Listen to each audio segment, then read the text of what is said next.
നല്ല കുറച്ച് ചക്കക്കുരു കിട്ടിയിട്ടുണ്ട്, അതും കുറച്ച് മുരിങ്ങയ്ക്കയും കിട്ടിയിട്ടുണ്ട്. ഇന്നൊരു നല്ലൊരു തോരൻ വെച്ചാലോ ഇതുകൊണ്ട്. എന്ത് റമദാൻ സ്പെഷ്യൽ ഇതായാലോ. ഞാനൊരു ചട്ടിയിൽ ചക്കക്കുരു രണ്ടായിട്ട് പിളർന്ന് ഇട്ടിട്ടുണ്ട്. ഇതിൽ കുറച്ച് വെള്ളം ഒഴിച്ച് നമുക്ക് ആദ്യം ഇതൊന്ന് വേവിച്ചെടുക്കാം. നമ്മുടെ ചക്കക്കുരു ഏതാണ്ട് അര വേവായിട്ടുണ്ട്. ഇനി നമുക്കിതിൽ നമ്മൾ നേരത്തെ എടുത്ത് വെച്ചിരുന്ന ആ മുരിങ്ങക്കായ ഇതിലോട്ടിടാം. നമുക്കൊന്ന് ചെറുതായിട്ടൊന്ന് മിക്സ് ചെയ്തിട്ട് ഒന്നുകൂടി അടച്ച് വെച്ച് ഒന്ന് വേവിക്കാം.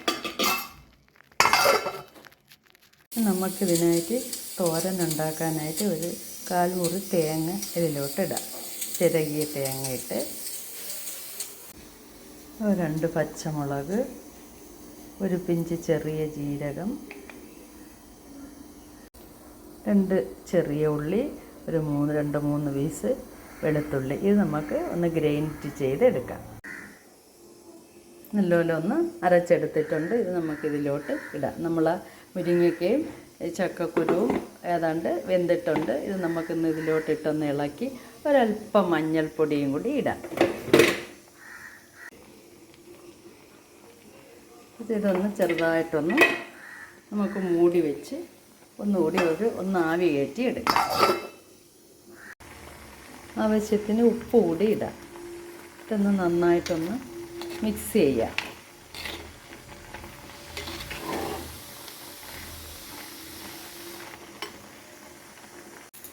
അങ്ങനെ നമ്മൾ ചക്കക്കുരുവും മുരിങ്ങയ്ക്കയും തോരൻ റെഡിയായിട്ടുണ്ട്.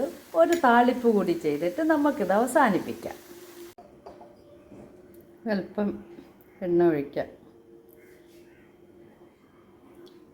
വെളിച്ചെണ്ണയാണ് ഒഴിച്ചിരിക്കുന്നത്. ഇനി അല്പം കടുകിടാം.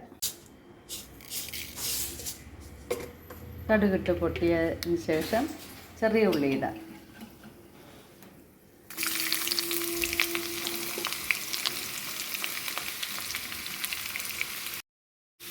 ഇവിടെ ഉണക്കമുളകിടാം. നന്നായിട്ടൊന്ന് മൂത്തതിന് ശേഷം നമുക്കിതിലോട്ടിടാം. 2 തണ്ട് കറിവേപ്പില കൂടി ഇടാം.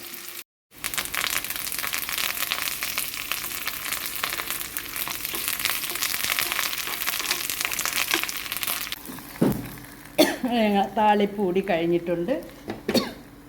അങ്ങനെ നമ്മൾ ചക്കക്കുരു മുരിങ്ങക്കായുടെ തോരൻ റെഡിയായിട്ടുണ്ട്. അത് നല്ല താളിച്ചൊക്കെ ഒഴിച്ച് നമുക്കിതൊന്ന് സെർവ് ചെയ്യാം. ഇന്നത്തെ നമ്മളെ നോമ്പ് സ്പെഷ്യൽ ഇതാണ്. 13ാമത്തെ നോമ്പാണ്. അൽഹംദുലില്ലാഹ്. ഇനി നമുക്ക് ചോറിടാം. നമുക്ക് നാടൻ വിഭവങ്ങളാണ്. ഇൻഷാ അല്ലാഹ്.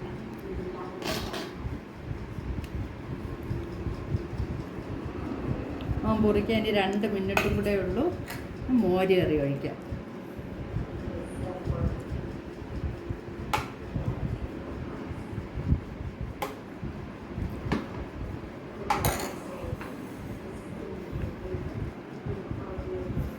ചൂരമീൻ പൊരിച്ച്. ഇനി നമുക്ക് കഞ്ഞി എടുക്കാം.